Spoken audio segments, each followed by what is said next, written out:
Avec Antoine Mercier, la seconde partie de la grande table. Et comme chaque jour, du lundi au vendredi, un point de vue développé par son auteur. Aujourd'hui, l'italien Enzo Traverso, professeur à l'université Cornell à New York, spécialiste de l'histoire politique et intellectuelle du XXe siècle. Il est déjà l'auteur de l'histoire comme champ de bataille et de la fin de la modernité juive.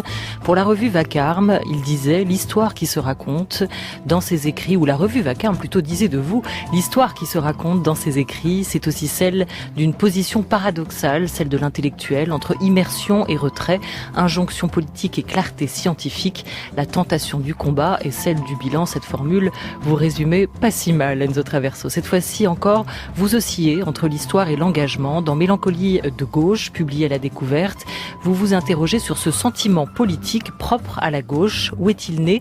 Signe-t-il la fin des idéologies ou l'espoir d'un renouveau? La mélancolie, cet abattement, peut-elle redonner la force d'agir? Sur quel imaginaire politique s'appuyer? Au lendemain de la démission de Matteo Renzi en Italie, au lendemain du renoncement de François Hollande en France, du retour de la droite au pouvoir en Espagne, une question plus qu'actuelle. La grande leçon à retenir de votre essai, l'histoire du socialisme est jalonnée de défaites ankylosées. Les gauches européennes peuvent rebondir si elles retrouvent la force d'une tradition cachée pour lutter contre la passivité et surmonter les défaites de l'histoire. Contrairement à ce qu'on pourrait croire, la mélancolie n'est pas un aveu d'impuissance. Enzo Traverso, bonjour. Bonjour. Vous pensez l'histoire en termes de cycles, les périodes historiques comme des laboratoires. Dans quel moment sommes-nous? Autrement dit, c'est la question qu'on pose à nos invités en ouverture de cette deuxième partie de la grande table. Comment allons-nous? Plutôt mal, je dirais. Et le journal que je viens d'écouter le confirme, me semble-t-il. Mais en même temps, il n'y a aucune raison de désespérer parce qu'il y a aussi autour de nous pas mal de signes encourageants qui donnent de l'espoir pour les années à venir. Quels sont ces signes pour vous? Les signes sont multiples. Je pense à tous les mouvements sociaux qui ont vu le jour depuis une dizaine d'années désormais, dans plusieurs pays. En France, la nuit debout, il y a quelques mois seulement, et qui crée une sorte qui configure un paysage qui est en train de se transformer et dans lequel quelque chose de nouveau est en train d'apparaître. Quelque chose de nouveau qui n'a pas encore un profil défini. Un mouvement qui se cherche sur le plan politique, intellectuel. Mais il s'agit de plusieurs signes au niveau global. Si on pense ce qui s'est passé en Europe, Los Indignados en Espagne, qui a déjà créé une nouvelle formation politique qui joue un rôle important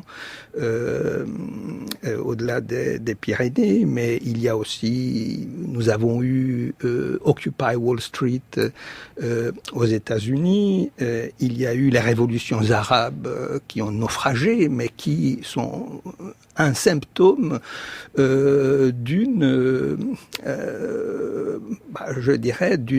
transformation qui s'opère sous nos yeux et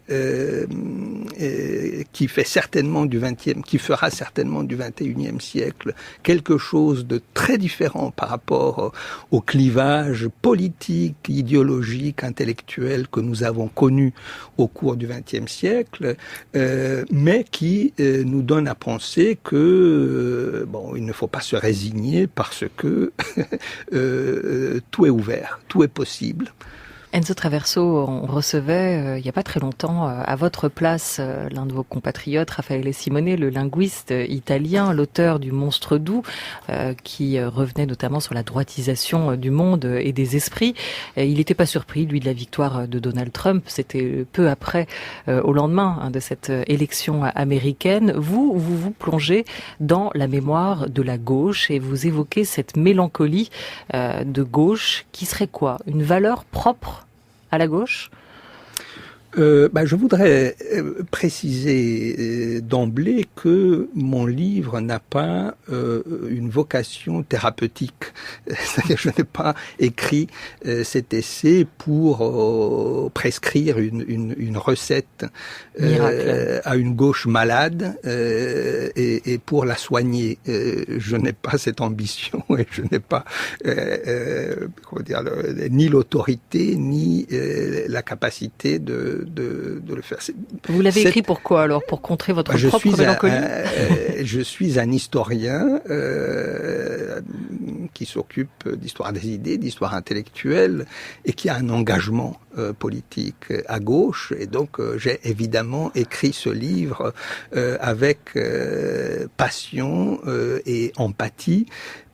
Et avec un souci pour l'état lamentable dans lequel se trouve la gauche au niveau global. Alors, il faut quand même nous dire, parce que pour l'instant, vous n'avez pas mis de contenu vraiment à cette mélancolie de gauche, et j'ajoute donc le sous-titre aussi important, la force d'une tradition cachée. Donc il y a une tradition cachée à gauche qui a une certaine force, parce qu'il y a eu des échecs et que tout cela peut éventuellement revenir, ressurgir. Expliquez-nous peut-être généralement votre thèse, comme ça on pourra partir de choses bien établies. Je pense que cette mélancolie de gauche, je ne l'ai pas inventée.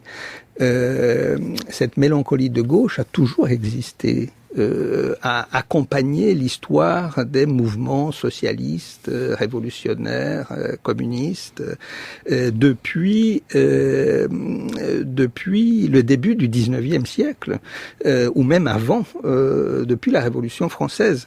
Mais cette mélancolie de gauche, la mélancolie est un état d'âme, est une émotion, un affect. Et cette mélancolie a toujours existé parce que l'histoire des mouvements socialistes et révolutionnaires est une histoire de défaite, beaucoup plus que de succès et de victoire. Donc cette mélancolie a toujours existé, mais très souvent a été refoulée ou censurée. Elle n'a jamais été reconnue, elle n'a jamais été vraiment pensée. Parce que cette mélancolie était sublimée ou surmontée par une vision de l'histoire qui a dominé l'histoire de la gauche pendant 2 siècles et qui était une vision téléologique de l'histoire. On savait où on allait. Notre action avait une perspective, il y avait un horizon qu'on peut appeler un horizon utopique, qui a pris des formes différentes au cours de ces 2 derniers siècles, mais qui était là et qui faisait que on pouvait se remettre debout après une défaite et au cours du XXe siècle, depuis 2 siècles, la gauche a connu des défaites catastrophiques, des défaites tragiques qui se sont soldées par des massacres. Et donc cette mélancolie était un travail du deuil. Pourquoi cette visée téléologique avait-elle comme conséquence d'enfouir la mélancolie? C'est ce que vous dites, si j'ai bien compris. Au contraire, on peut penser qu'elle la réactivait précisément, positivement, pour espérer, continuer d'espérer. Je pense que cette visée utopique permettait de surmonter, de se relever des défaites, permettait de se relever, et donc de faire le deuil des défaites essuyées, des défaites, des revers subis. Et donc la mélancolie existait, mais elle était censurée. En France, il y avait cette formule célèbre qui était tout le temps répétée: il ne faut pas désespérer Billancourt. Et donc il fallait toujours enjoliver ou présenter les choses sous une lumière encourageante et positive. Mais cette mélancolie de gauche a toujours existé. Dans mon livre, je consacre au moins 2 chapitres à reconstituer une littérature, et beaucoup plus qu'une littérature, une iconographie, une production esthétique des des défaites. Il y avait une culture de la défaite qu'il faut savoir qu'on peut historiciser aujourd'hui. Cette mélancolie, vous la définissez plutôt par la négative, par ce qu'elle n'est pas. Ça n'est pas un repli dans un univers clos de chagrin et de souvenirs. Elle est à l'opposé pour vous du stalinisme et de son récit épique. C'est en somme la doublure dialectique de l'extase révolutionnaire où tout devient possible, je vous cite. Et puis enfin, cette mélancolie n'a rien à voir avec le remords ou la repentance. Elle est causée par le poids de la défaite et de la perte et prend souvent la forme de l'exil. Jusqu'à ce que le mur de Berlin chute. Le tournant pour vous, c'est vraiment l'échec du communisme. Soudain, la gauche perd de vue cet horizon rêvé de la victoire et perd tout court son caractère combatif. C'est le début du désenchantement et de la passivité. La gauche a toujours été plus marquée pour vous, Enzo Traverso, plus assommée par l'histoire et ses contre-coups que la droite? Oui, je pense. Et d'ailleurs, il y a des penseurs révolutionnaires, marxistes, anarchistes, qui ont su s'inspirer aussi et qui ont, noué entre guillemets un dialogue avec des penseurs de droite. Dans mon livre, j'essaie de reconstituer l'idée d'une histoire repensée du point de vue des vaincus. Et c'est une idée qui est au cœur de la philosophie de l'histoire de Walter Benjamin, par exemple, un auteur très connu et très lu aujourd'hui.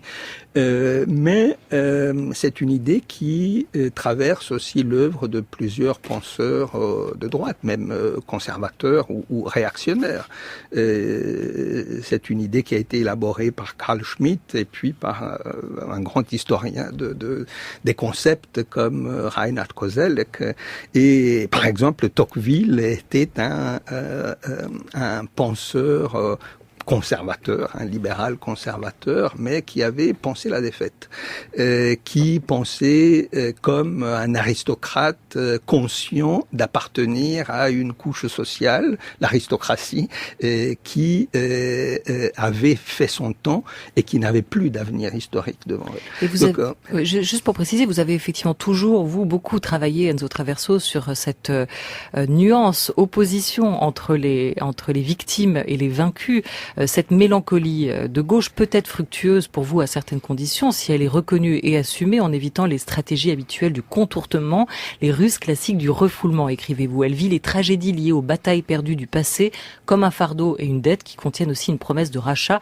Elle implique en gros de ne pas sacraliser les victimes et de réhabiliter l'action des vaincus. Et là, on en revient à un thème qui vous est donc cher, cette mémoire des vaincus qui est occultée par celle des victimes. Ils ont perdu, mais ils se sont quand même battus. C'était pour vous des militants politiques, ces vaincus, des sujets de l'histoire, et pourtant l'histoire en a fait des fantômes quelque part. Revenons juste au terme employé, je ne sais pas si vous en souvenez, par Lionel Jospin en 1995. Pourquoi n'aurions-nous pas collectivement, et n'aurais-je pas le droit, moi, comme candidat à l'élection présidentielle, le droit d'inventaire? N'est-ce pas cela l'attitude de la raison? N'est-ce pas cela l'attitude de l'esprit critique et de l'esprit de progrès? Le droit d'inventaire convoqué par Lionel Jospin en 95, bilan des 2 septennats de François Mitterrand. Il voudrait se l'autoriser, sauf qu'à peine entamé, il est aussi vite abandonné. Vous le disiez, 89, la chute du mur a constitué un tournant. Depuis, la gauche a toujours eu du mal à digérer ses défaites et à en tirer les leçons. Pourquoi ? Mais parce que après 1989, nous sommes entrés dans le 21e siècle et à la différence des 2 siècles antérieurs, le 21e siècle naît de l'effondrement des utopies qui étaient nées depuis la Révolution française, le socialisme et puis le communisme au XXe siècle. Et dans un monde sans utopie, sans un horizon utopique,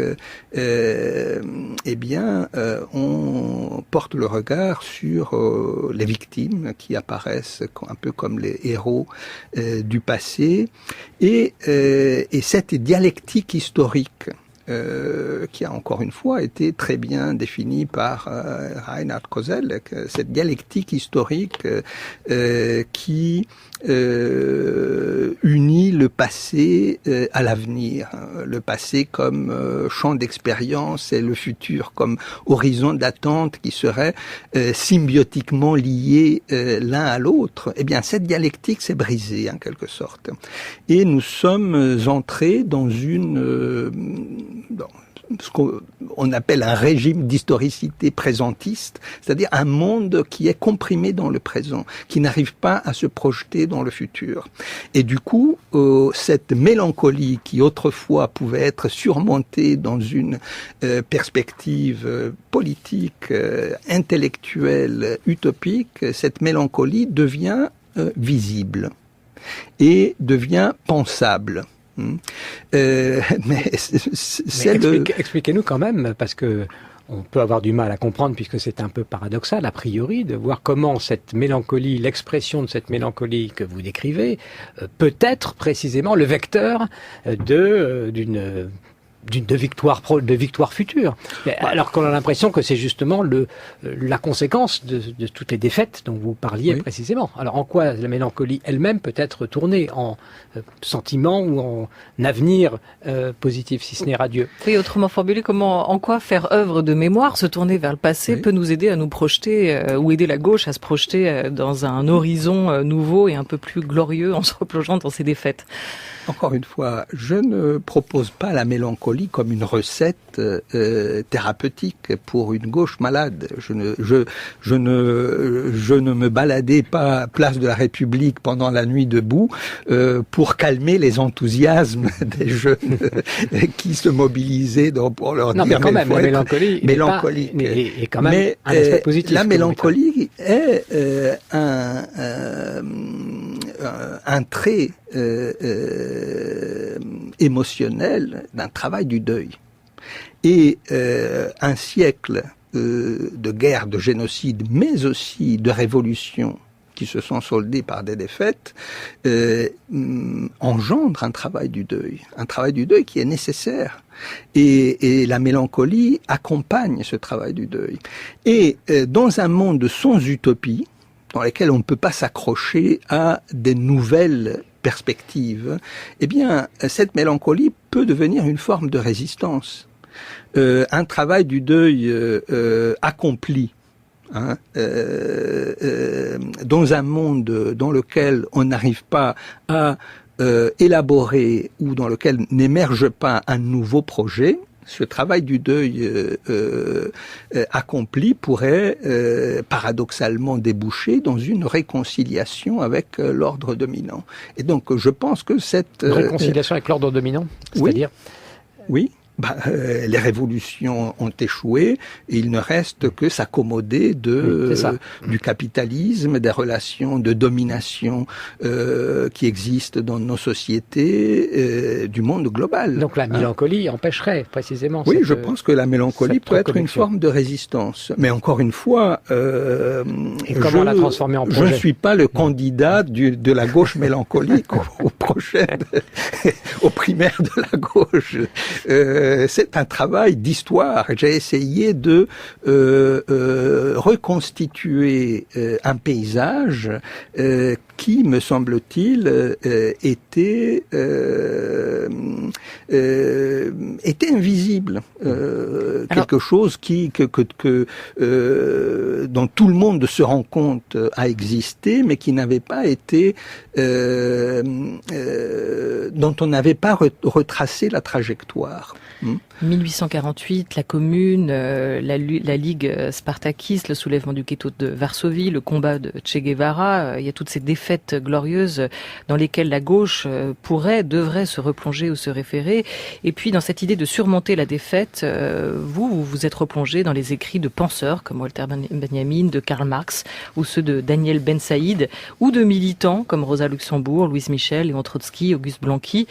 pour essayer d'y retrouver les ingrédients d'un espoir. En même temps, c'est là encore assez paradoxal. Vous mettez en exergue de votre ouvrage une citation de Daniel Ben Saïd qui laisse très peu d'espoir quant à elle, qui date de 91. Dans le match du siècle entre socialisme et barbarie, la seconde a pris quelques longueurs d'avance. Nous entrons dans le 21e siècle avec moins d'espoir que n'en avaient nos aïeux au seuil du 20e siècle. Mais vous le cherchez, cet espoir. Alors en vous replongeant dans tous ces textes, qu'est-ce que vous avez trouvé ? J'ai retrouvé une grande résilience. J'ai retrouvé plusieurs générations de combattants, de militants, de révolutionnaires qui ont été capables de se relever. Et je pense que les blessures que l'histoire leur a infligées ont laissé des traces et ont produit engendré ce regard mélancolique dont je parlais, qui est une espèce de tonalité qui traverse une littérature, mais aussi une esthétique de la gauche. France Culture, il est 13h17. France Culture. La grande table. Olivia Gesbert. Et notre invité aujourd'hui est l'Italien Enzo Traverso, professeur à l'université Cornell à New York, spécialiste de l'histoire politique et intellectuelle du XXe siècle, auteur en cet automne de Mélancolie de gauche, publié à La Découverte. Enzo Traverso, vous nous disiez que nous sommes entrés dans un régime d'historicité présentiste, un monde qui n'arrive plus à se projeter dans le futur. Vous disiez également que dans ce livre, vous essayez de repenser l'histoire du côté des vaincus. Et ben, on va y aller justement du côté des vaincus, quoique plutôt des défaitistes actuels, avec un petit aperçu de l'état des gauches européennes.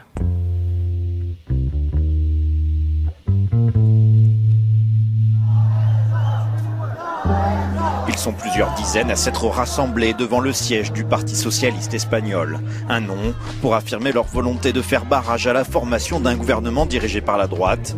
Une position qui était celle soutenue par Pedro Sánchez, le leader socialiste, mis en minorité par le comité fédéral du parti. Le premier secrétaire a finalement démissionné samedi. Le résultat du vote est opposé à la proposition que j'avais faite au comité fédéral.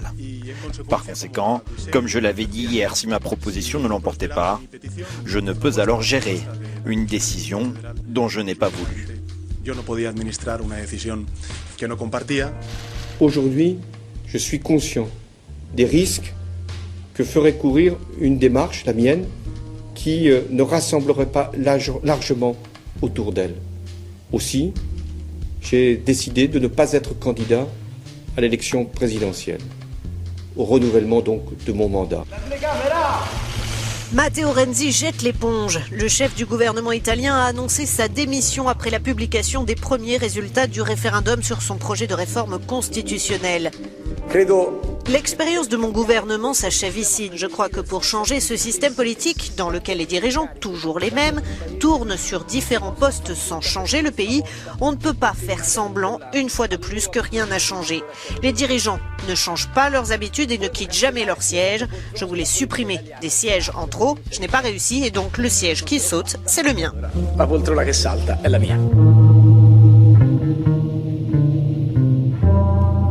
Enzo Traverso, il y a des particularités nationales en France, en Espagne, en Italie, qui expliquent les défaites actuelles de la gauche. Mais est-ce que vous n'avez pas aussi le sentiment qu'il y a un grand courant d'air froid qui traverse le monde de la gauche aujourd'hui ? Peut-être que le 21e siècle, tout simplement, n'est plus le temps de la gauche et qu'il signe la fin de la gauche ? Peut-être, mais le 21e siècle, certainement, sera marqué par de nouvelles tentatives de changer le monde tel qu'elles ont existé depuis toujours. Peut-être. Alors, tout dépend si on définit la gauche en termes topologique. Manuel Valls se situe à la gauche de François Fillon. Bon, ça c'est une définition politologique de la gauche, mais dans mon livre, j'essaye de définir la gauche en termes ontologiques. Les mouvements qui se battent pour l'égalité, pour transformer le monde. Et donc, les défaites qui sont à l'origine de la mélancolie de gauche qui fait l'objet de mon livre sont la Commune de Paris. C'est pas le renoncement de François Hollande, effectivement. Ce n'est pas la défaite électorale d'un parti socialiste européen aujourd'hui. Alors ça, c'est un tout autre domaine. C'est pas cette gauche institutionnalisée, en tout cas pour vous aujourd'hui, Antoine Mercier. Alors, de ce point de vue-là, on pourrait dire, oui, c'est une mélancolie qui remonte à il y a 30 ans, parce que en 1981, l'élection de François Mitterrand à la présidence de la République avait soulevé de grands espoirs et s'inscrivait encore dans cet horizon utopique, un désir de changer le monde sous des formes différentes. Mais depuis ces alternances électorales, on peut voter pour François Hollande contre Nicolas Sarkozy, mais François Hollande n'a jamais incarné, n'a jamais été porté par un mouvement social qui voulait changer le monde. Donc cela me semble quelque chose d'absolument évident. Alors vous dites qu'il n'y a plus d'utopie, effectivement, notamment à gauche, on a l'impression qu'il faut s'adapter à ce qui se passe et pointe à la ligne. Et d'un autre côté, vous nous avez dit tout à l'heure que ce qui vous appelez la téléologie du mouvement socialiste, notamment, était peut-être quelque chose qui empêchait les affects mélancoliques d'avoir des effets positifs sur la survenue précisément d'un avènement nouveau, d'une transformation attendue. Alors la question que je vous pose est de savoir si cet état dans lequel nous sommes de présentisme où le projet s'est arrêté est davantage propice précisément à la survenue d'une nouvelle transformation possible pour la gauche, c'est-à-dire l'arrivée d'un temps où la transformation se fera d'une façon plus spontanée, moins décidée, moins rationalisée, un surgissement de ce qui pourrait se produire. Est-ce que c'est plus propice à cela et est-ce que c'est pour ça que la mélancolie va peut-être servir de moteur à cette apparition-là? Oui, il y a un très beau livre que Georges Didier Huberman a publié il y a quelques mois, qui s'intitule, si j'ai bonne mémoire, Peuple en larmes, peuple aux armes, où il étudie cette transition d'un état mélancolique, le deuil qui suit un revers, une défaite. Il analyse un film, le cuirassé Potiomkin de Eisenstein, et comment ce deuil devient le déclencheur d'une révolte. Alors, mon livre se penche plutôt sur le deuil non pas le deuil qui déclenche une révolte, mais le deuil qui suit la défaite. Mais cette mélancolie peut parfaitement laisser la place à des nouvelles perspectives et à des nouveaux combats. Alors, il n'y a pas je n'ai jamais défini la mélancolie de gauche comme une forme de résignation à un changement impossible. Et donc, je suis convaincu qu'au XXIe siècle, de nouvelles utopies surgiront. Et peut-être réussiront. Et peut-être réussiront, mais elles seront certes différentes par rapport à celles que nous avons connues dans le passé. Mais ça passera pas par la politique traditionnelle, c'est ça que vous avez l'impression aujourd'hui? Je ne pense pas, mais je pense que cela inévitablement affectera la politique traditionnelle, remettra en cause des pratiques, des structures, des modes de fonctionnement, des cultures, de la politique traditionnelle. Je suis profondément convaincu de cela. Mais je fais le constat que jusqu'à présent, cette absence d'un horizon utopique a plombé tous les mouvements qui se sont manifestés. Les révolutions arabes ont exprimé des potentialités énormes, sont parvenues à abattre des dictatures militaires, mais elles ne savaient pas où aller, elles n'avaient pas de capacité de se projeter dans l'avenir. En même temps, les autres savaient où aller avant et ils sont quand même tombés dans le piège des défaites. Ça les a pas fait gagner pour autant. Certes, mais alors dans mon livre, je cite Primo Levi et Jean Améry qui dit les communistes déportés à Auschwitz avaient une capacité de résistance supérieure aux autres déportés parce qu'ils croyaient.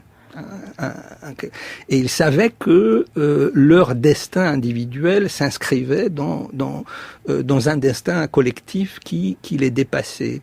Et donc, je pense que la culture de gauche a été capable de donner cette force.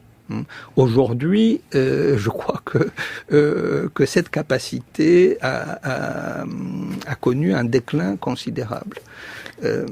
À propos de votre livre, le philosophe français Michael Fossel écrit « Ce n'est pas parce qu'un idéal s'est fourvoyé que les désirs qui le motivaient ont cessé d'être valables, puisqu'on est sur la question de la temporalité. » Vous concluez, Enzo Traverso, sur ces mots, c'est par les défaites que l'expérience révolutionnaire se transmet d'une génération à l'autre.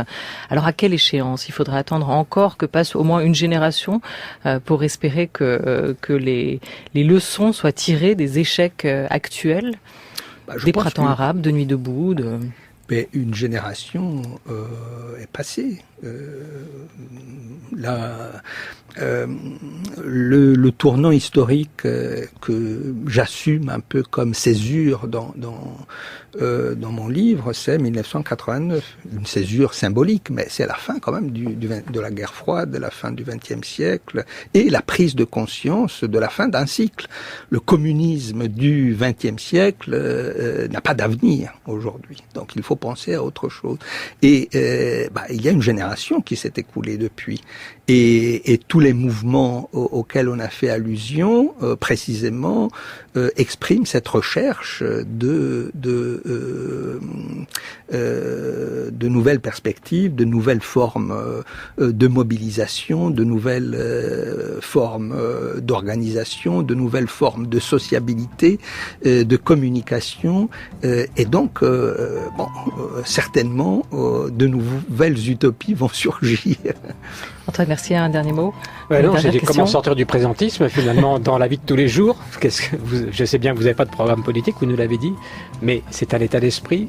Est-ce que vous pouvez en quelques mots nous dire dans quel état d'esprit vous êtes-vous par rapport à ça? Le présentisme est un monde qui marche à un rythme infernal, à une vitesse extrême et paroxystique, mais qui n'a pas, je dis, de structure prognostique, et qui est incapable de se projeter dans l'avenir, et donc où tout donne l'impression de changer pour que rien ne change. Alors ces mouvements-là, qui posent au centre la question de l'égalité, veulent bloquer, veulent faire sauter ce système, le remettre en cause radicalement. Et je pense que c'est là leur force. Compressé encore plus par le temps court de la politique aujourd'hui, rythmé par des échéances électorales de plus en plus rapprochées. Merci beaucoup Enzo Traverso. Mélancolie de gauche, la force d'une tradition cachée, vient de paraître aux éditions La Découverte.